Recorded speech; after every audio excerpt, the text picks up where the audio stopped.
जितने भी विद्यार्थी वर्तमान में बिहार बोर्ड से क्लास 11th में स्टडी कर रहे हैं, अर्थात कि आपका इंटर बोर्ड एग्जाम 2025 में पड़ेगा, तो आपका कल से 30 अक्टूबर से मंथली एग्जाम, जो अक्टूबर वाला मासिक परीक्षा है, उसका आयोजन होने जा रहा है आपके विद्यालय महाविद्यालय के स्तर पे। तो ऐसे में काफी जगह पे एग्जाम हो चुका है पहले, तो इसलिए प्रश्न पत्र, चूंकि एक ही प्रश्न से पूरे बिहार के सभी विद्यालय महाविद्यालय में एग्जाम हो रहा है, तो आपका सेम प्रश्न रहेगा हूबहू। तो अगर आपका एग्जाम हो गया है तो आंसर की मिला लीजिएगा कितना आपका सही हो रहा है, और अगर आपका एग्जाम नहीं हुआ है तो आपके लिए बिल्कुल ओरिजिनल क्वेश्चन पेपर है। देखिए यहाँ पे फिजिक्स का, कल आपका साइंस का फिजिक्स और केमिस्ट्री दोनों पाली में एग्जाम होगा, तो अभी हम लोग फिजिक्स की चर्चा कर रहे हैं और अगले क्लास में हम लोग केमिस्ट्री की चर्चा कर लेंगे। और अभी मैं फिजिक्स का पूरा पेपर का सॉल्यूशन कराऊंगा, अर्थात कि ऑब्जेक्टिव पूरा और सब्जेक्टिव भी पूरा इसी वीडियो में हम लोग कवर करेंगे, तो ध्यान से देख लीजिएगा। चलिए शुरुआत करते हैं। 11th का जो फिजिक्स का एग्जाम है, मासिक परीक्षा, यहाँ पे देखिए अक्टूबर वाला 2023 का, यहाँ 50 मार्क्स का आपका एग्जाम होगा, विषय कोड आपका 117 है। और कल मैं बताया फिजिक्स और केमिस्ट्री दो सब्जेक्ट का एग्जाम होगा। तो पहले आइए फिजिक्स का समझते हैं। पूरा यहाँ पे क्वेश्चन पेपर है ओरिजिनल, और जिनका भी एग्जाम हो गया उनके लिए ओरिजिनल क्वेश्चन पेपर है, तो अपना आंसर की मिला लेंगे, और जिनका नहीं हुआ है उनको याद करके जाना है, क्योंकि सभी प्रश्न बिहार बोर्ड के द्वारा सेट करके भेजा गया है। चलिए आगे चलते हैं। देखिए यहाँ पे खंड अ में ऑब्जेक्टिव प्रश्न है, कह रहा है आपसे कि 1 से 30 तक ऑब्जेक्टिव प्रश्न है, और यहाँ पे किसी भी 25 प्रश्न का आपको जवाब देना है, लेकिन मैं पूरा 30 में 30 का आपको सॉल्यूशन करा रहा हूं। ध्यान से देखिएगा। पहला प्रश्न क्या कह रहा है, पानी का त्रिक बिंदु है, अर्थात कि यहां पे देखिए त्रिक बिंदु का मतलब यहां पे triple point of water is, तो ट्रिपल पॉइंट वाटर का कितना होता है 273.16 केल्विन, तो option C is the right answer. अच्छा यहां पे देखिए बिहार बोर्ड आपने जैसा सितंबर वाले मासिक परीक्षा में देखा, काफी प्रश्न छोटा छोटा मतलब कि सेट करके भेजता है। इसी में देखिए इंग्लिश हिंदी 4 पेज में पूरा प्रश्न पत्र है, तो थोड़ा सा आपको एडजस्ट करना होगा, क्योंकि बता रहा है छोटा एग्जाम है इसलिए छोटा प्रश्न पत्र है। आप कोई भी एग्जाम दीजिए 11th का, फिर आपका फाइनल एग्जाम होगा वो भी इसी तरह आएगा। बस जो आपका मैट्रिक बोर्ड एग्जाम आपने दिया, या सेंटअप एग्जाम जो आपका 12 में होगा, या फाइनल बोर्ड एग्जाम, उसी का वो बड़ा एग्जाम है, तो बड़ा बड़ा प्रश्न पत्र सेट करता है। ठीक है, तो क्या करना है आपको, थोड़ा सा इसको क्वालिटी वीडियो का बढ़ाकर देखिएगा, तो अच्छा से आपको स्पष्ट दिखाई देगा। ठीक है, क्वालिटी जो आप समझ रहे हैं 360 से ज्यादा ही रखिएगा, 480 720, जितना अच्छा रखेंगे उतना आपको स्पष्ट दिखाई देगा। तो पहला का सही उत्तर क्या हो गया, ऑप्शन सी। आगे देखिए यहां पे क्या कह रहा है कि वह तापमान जिसका आंकिक मान सेल्सियस और फारेनहाइट पैमाने पर समान होता है, मतलब इसमें से कौन सा डिग्री में मान है जो आपका सेल्सियस पे और फारेनहाइट दोनों पे समान होता है, तो हम लोग शुरू से पढ़ते आ रहे हैं -40 डिग्री सेल्सियस, तो ऑप्शन बी सही उत्तर हो जाएगा। ठीक है, बी पे दिया था तो इसी को सही उत्तर करना है। चलिए मैं पूरा प्रश्न पत्र का सॉल्यूशन करा रहा हूं, ऑब्जेक्टिव और सब्जेक्टिव दोनों। यहां पे देखिए अगला प्रश्न क्या कह रहा है, कह रहा है तांबे के प्लेट के बीच में एक छेद है, प्लेट को गर्म करने पर छेद का व्यास, ठीक है, कह रहा है कि मतलब तांबे के प्लेट में जो धातु है तांबा, और उसके बीच में एक छेद, और गर्म करेंगे तो उसका आकार बढ़ेगा, तो उसका व्यास क्या हो जाएगा, सदैव बढ़ेगा। ठीक है, तो तीसरा का सही उत्तर क्या हो जाएगा, ऑलवेज इंक्रीजेस, ऑप्शन ए सही उत्तर है। अगला प्रश्न देखिए क्या कह रहा है कि पानी का उपयोग शीतलक के रूप में किया जाता है, क्योंकि अगर सभी प्रश्न का उत्तर मालूम होगा तो अभी आप आंसर भी दे सकते हैं इसका सही उत्तर क्या होगा। पानी का उपयोग शीतलक के रूप में किया जाता है क्योंकि इसके पीछे का कारण आपसे पूछा है, ऑप्शंस आपके स्क्रीन पे है, तो सही उत्तर है कि इसकी विशिष्ट उष्मा अधिक होती है। ठीक है, इसकी विशिष्ट उष्मा अधिक होती है, तो ऑप्शन सी सही उत्तर हो जाएगा। ध्यान से मैं बोला क्वालिटी बढ़ाकर देखिएगा। चलिए आगे बढ़ते हैं। अगला प्रश्न यहाँ पे 5 नंबर कह रहा है आपसे, 5 नंबर प्रश्न कि तरल अवस्था से गुजरे बिना ठोस अवस्था से वाष्प अवस्था में परिवर्तन कहलाता है, मतलब कि तरल अवस्था तक लिक्विड फॉर्म में अपने को नहीं जाना है, सीधे सॉलिड फॉर्म से और अपना वेपर मतलब कि वाष्प में गैस अवस्था में चले जाना है। ये प्रश्न आपसे पूछ रहे तो ये क्या कहलाता है, यही तो कहलाता है ऊर्ध्वपातन। जैसे कपूर का हम लोग पढ़ते हैं कि कपूर ठोस रहता है, द्रव अवस्था में जाता नहीं है, सीधे क्या बन जाता है, गैस, तो ऊर्ध्वपातन। ठीक है, ऑप्शन डी सही उत्तर हो जाएगा। अगला प्रश्न कह रहा है ऊष्मा को एक स्थान से दूसरे स्थान तक संचारित करने में माध्यम की आवश्यकता निम्न में किसमें होती है, तो ऊष्मा को जब एक स्थान से दूसरे स्थान तक हम लोग संचारित करते हैं, तो हम लोग पढ़े विकिरण में माध्यम की आवश्यकता नहीं होती है, रेडिएशन में, बाकी कंडक्शन में भी होता है और आपका कन्वेक्शन में अर्थात कि संवहन में भी होता है, तो इसीलिए तो ऑप्शन डी पे सेट किया है, ए और बी दोनों, तो ये सही उत्तर हो जाएगा। ठीक है, तो छठा का सही उत्तर क्या है, ऑप्शन डी। मैं पूरा देख लीजिए किस रूप में प्रश्न है, 30 में 30 का सही उत्तर बता रहा हूं, आपको कोई भी 25 ही बनाना है। मैं बोला प्रश्न का क्वालिटी थोड़ा सा यहाँ पे पुअर है, तो थोड़ा सा इसको एडजस्ट करने का प्रयास कीजिएगा। चलिए आगे बढ़ते हैं। मिट्टी का घर गर्मियों में ठंडे और सर्दियों सर्दियों में गर्म होता है क्योंकि कह रहा मिट्टी का घर जो है गर्मी में ठंडा रहेगा लेकिन सर्दी में गर्म रहता है। इसका पीछे का कारण आपसे पूछा जा रहा है तो क्योंकि मिट्टी क्या है, उष्मा का कुचालक है। ठीक है, मिट्टी जो उष्मा का क्या है, कुचालक है, बैड कंडक्टर है। तभी तो ये मतलब कि बाहर कुछ भी वातावरण रहे लेकिन उस उष्मा को अंदर प्रवेश नहीं करने देता, इसलिए गर्मी में भी ठंडा रहेगा और सर्दी में गर्म। चलिए अगला प्रश्न क्या कह रहा है कि किसी गर्म वस्तु से निकलने वाला तापीय विकिरण किस वेग से चलता है। ये तो सभी बुक से प्रश्न आ रहा है। देखिए एनसीईआरटी का बुक अगर आप अध्ययन कर रहे होंगे, आगे आपका जो भी ड्रीम होगा जेईई नीट वगैरह एग्जाम क्वालिफाई करने का, तो ये सब प्रश्न आपके लिए काफी आसान लगेगा। ठीक है, तो 8 नंबर प्रश्न का सही उत्तर क्या है, 3 × 10⁸ मीटर सेकेंड इनवर्स होता है, तो ऑप्शन डी सही उत्तर हो जाएगा। अगला प्रश्न देखिए क्या कह रहा है, उष्मागतिकी का शून्यक नियम किस अवधारणा को आगे बढ़ाता है। जो आपका जीरोथ लॉ ऑफ थर्मोडायनेमिक है वो किस कॉन्सेप्ट को आगे बढ़ाता है, यही आपसे प्रश्न पूछ रहा है। तो 9 नंबर प्रश्न का सही उत्तर क्या हो जाएगा, तापमान को टेम्परेचर वाले कॉन्सेप्ट पे पूरा आधारित है आपको थर्मोडायनेमिक का जीरोथ लॉ, तो ऑप्शन डी सही उत्तर हो जाएगा।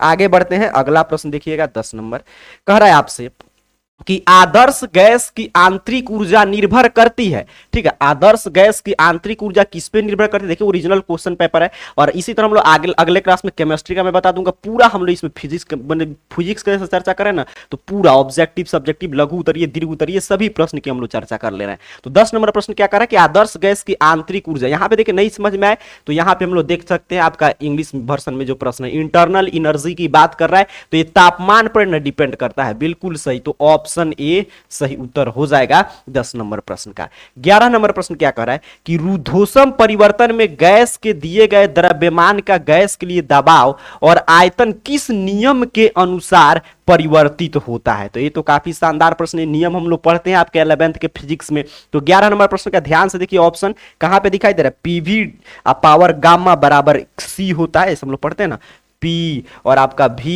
यहाँ पे प्रेशर है और वेग है और इसका पावर जो है गामा बराबर क्या होता है सी, तो उसी को लिखा है स्थिरांक, अर्थात कि यहाँ पे देखिए कांस्टेंट, तो ऑप्शन सी सही उत्तर हो जाएगा। ठीक, चलिए आगे बढ़ते हैं, अगला प्रश्न 12 नंबर कह रहा है प्रश्न आपसे, यहाँ पे देखिए ध्यान से कि एक कार्नो इंजन भाप बिंदु और बर्फ बिंदु के बीच काम कर रहा है, इसकी दक्षता कितना होगा। तो ये तो पूरा दक्षता हम लोग बुक में निकालना सीखते हैं। कर एक कार्नो इंजन है और यहाँ पे गौर कीजिएगा बर्फ बिंदु, ठीक है, और उसके साथ साथ किसके बिंदु में काम कर रहा है, तो भाप बिंदु के बीच में काम कर रहा है, तो इसकी दक्षता तो शायद निकालते हैं 26.8% के आसपास आता है ना, तो ऑप्शन सी पे दिया है, तो यही सही उत्तर हो जाएगा आपके 12 नंबर प्रश्न का।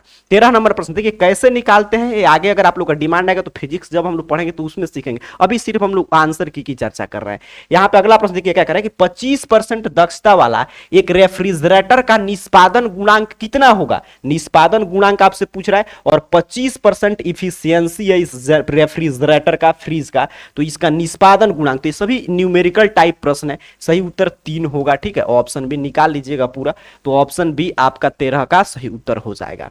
आगे बढ़ते हैं, अगला प्रश्न देखिए 14 नंबर कह रहे एक ताप इंजन की दक्षता n है, यदि स्रोत और सीक में प्रत्येक का तापमान 100 केल्विन कम किया जाता है तो इंजन की दक्षता कितना कम किया जाता है, 100 केल्विन, तो इंजन की दक्षता पर क्या प्रभाव पड़ेगा, तो बढ़ जाएगा। ठीक है, ये डिक्रीज्ड हो रहा है, देखिए यहाँ पे डिक्रीज्ड है तो ये इंक्रीज्ड होगा, तो ऑप्शन ए सही उत्तर हो जाएगा।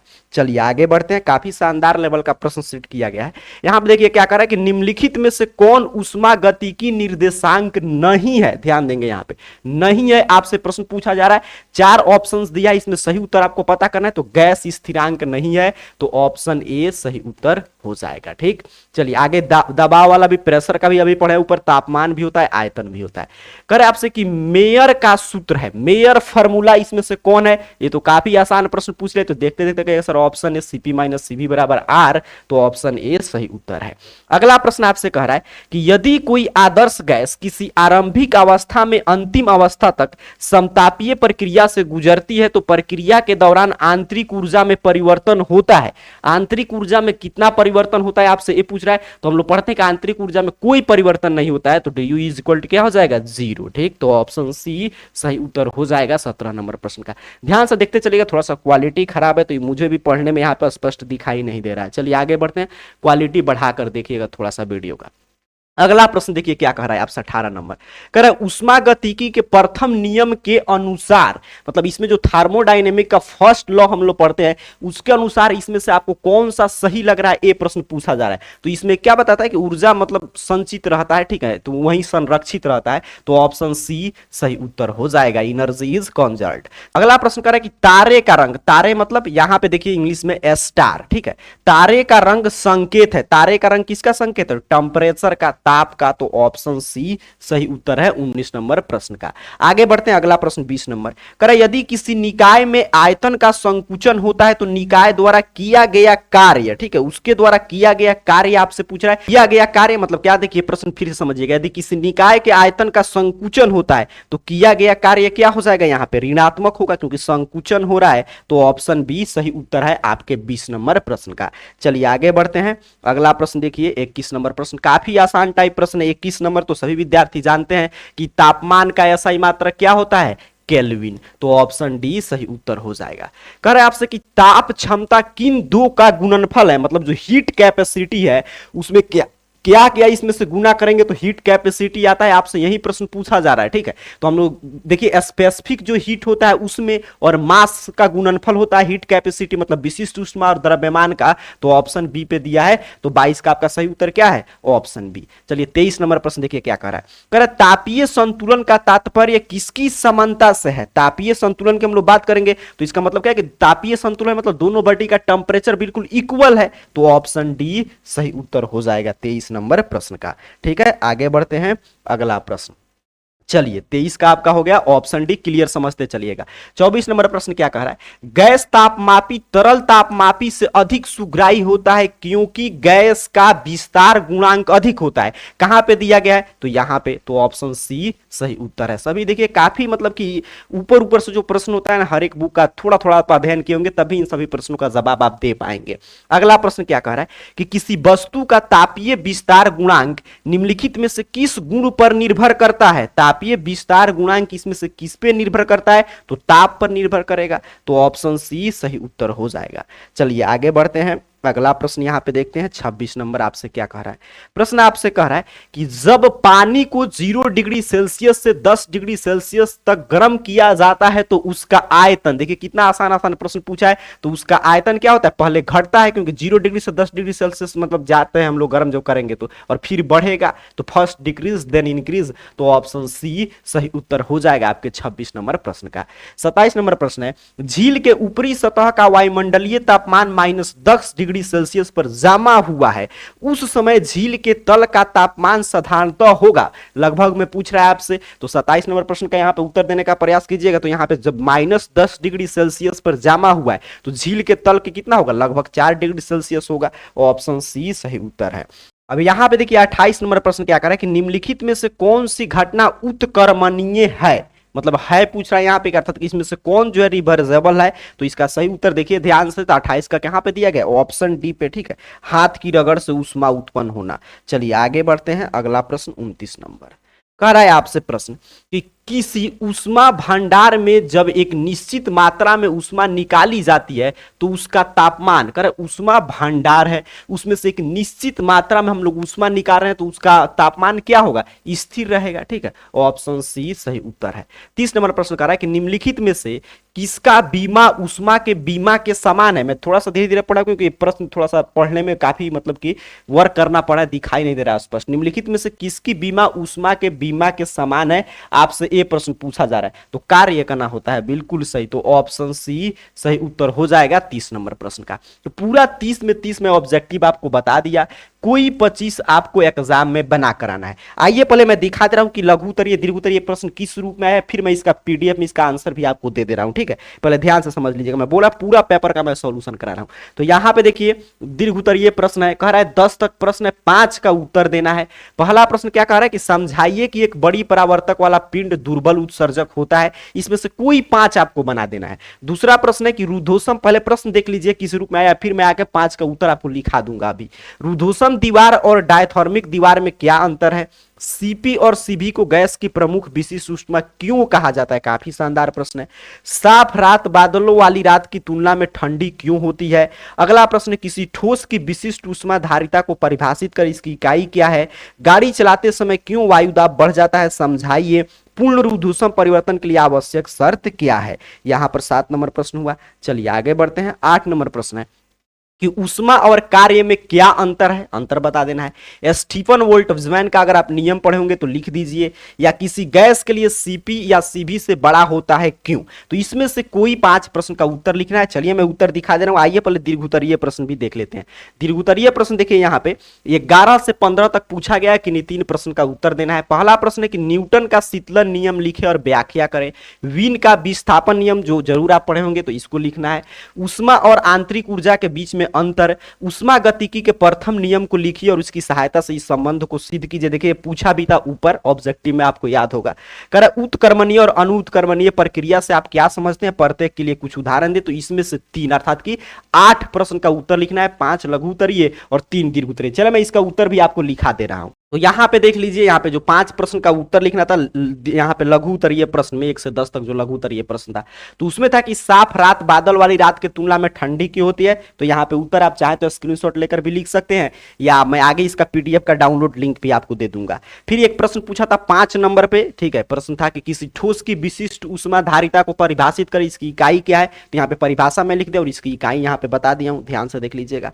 अगला प्रश्न था कि गाड़ी चलाते समय क्यों वायु दाब, जो हम लोग पढ़ते हैं टायर का वायु दाब क्यों बढ़ जाता है? तो उसका उत्तर है ऊष्मा और कार्य में अंतर। तो यहां पे अंतर स्पष्ट कर दिया गया है। स्टीफन बोल्ट्जमैन का नियम है, यहां पे देखिए पूरा नियम में लिख दिया, वैसे ही पूरा लिख दीजिएगा। न्यूटन का शीतलन नियम को लिखे और व्याख्या करें। अब यहां से देखिए यहां पर क्या हो गया, हमारा 5 उत्तर लघु उत्तरीय का कंप्लीट हो गया। यहां से दीर्घ उत्तरीय प्रश्न शुरू हो गया है। 3 का उत्तर लिखना है। तो एक था न्यूटन का शीतलन का नियम, तो उसका उत्तर है। एक था वीन का विस्थापन नियम और उसका उपयोग। एक था ऊष्मा और आंतरिक ऊर्जा के बीच अंतर, ठीक है। तो पूरा इसका उत्तर आपका कंप्लीट हो गया 8 प्रश्न का। अब चलिए मैं बता दे रहा हूं कि पूरा ऑब्जेक्टिव सब्जेक्टिव का उत्तर प्रश्न पत्र के साथ आप कैसे इजीली अपने मोबाइल फोन से डाउनलोड करेंगे। ध्यान से समझ लीजिएगा। इसको डाउनलोड करने के लिए आपको अपने मोबाइल फोन का कोई भी ब्राउजर ओपन करना है और गूगल सर्च बॉक्स में आइए और यहाँ पे इस चैनल का नाम AR कैरियर पॉइंट, यहाँ पे देख लीजिए। स्पेलिंग बिल्कुल सही से लिखकर टाइप करके सर्च कीजिएगा, आपके सामने इस तरह सर्च रिजल्ट आ जाएगा, ठीक है। सबसे ऊपर देखिए यहाँ पे शो होगा arcareerpoint.com वेबसाइट। सिंपल सा आपको इस वेबसाइट पे क्लिक कर देना है, ठीक है। स्पेलिंग ऐसे लिखा हुआ आ रहा होगा, इस चैनल का नाम लिख के आपको टाइप करके सर्च करना है। जैसे ही आप यहाँ पे क्लिक करेंगे आपके सामने देखिए arcareerpoint.com ऑफिशियल वेबसाइट इस रूप में ओपन हो जाएगा। यहाँ पे आप देख पा रहे हैं। नीचे की तरफ बढ़ते आइएगा और आ जाइएगा क्लास 11th के कैटेगरी में, सबसे नीचे शो होगा इस तरह 11th।